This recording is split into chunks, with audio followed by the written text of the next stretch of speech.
Hello everyone and welcome to video number 20. So this is a card that can be easily mass produced. The longest step is this first one, but once you've got everything done, you can go on and make like a ton of cards at once. So I die cut some white cardstock with the pierced rectangle stacks dies from MFT, and then I'm using the Holiday Stubway Art stamp set and getting everything lined up on my little Fiskars stamp press.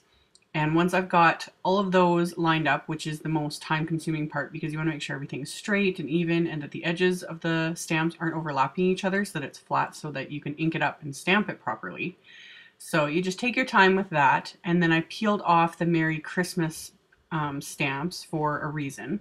If you had a second stamp press or the one with like the larger one where the pieces come out so you can do multiple steps at a time, that'd be perfect. But I don't, I've only got this one, so I just peeled those off so that I can ink up the remaining stamps with black ink.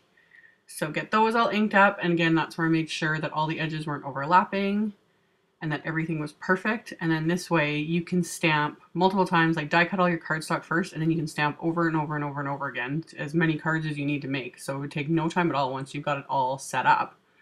So got that, stamped it down, and it's all nice and perfect. And then this is where I would stamp the second part, but since I didn't have a second stamp press, I just cleaned off all those stamps, peeled them off, and then put the Merry Christmas on there.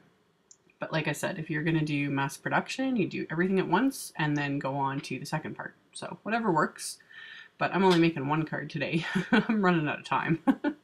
So got that stamped, and then I lined up the Merry Christmas again, and this time I'm inking it up with MFT's Wild Cherry red ink, which is a favorite of mine.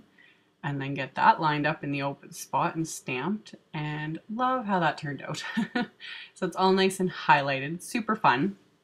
So then for the card front, I grabbed my stripe background stamp, and this is an extra. If you're like making a massive amount of cards, you could totally skip this step, but I just wanted to add a little extra something to the cards. So I inked up the smaller stripe from the stamp set with the Wild Cherry ink again, and I die cut, or not die cut, but cut a piece of red cardstock, and then just inked up stamped it on an angle, and then inked it up a second time and stamped it again, and it just gives, you know, that little just extra something. But if I was going to be making like say 50 of these or 100 of these or whatever, I would probably skip this step completely.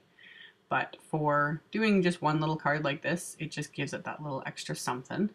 And then of course, being me, I had to add some dimensionals. But again, if you're making tons of these, I would skip this step as well.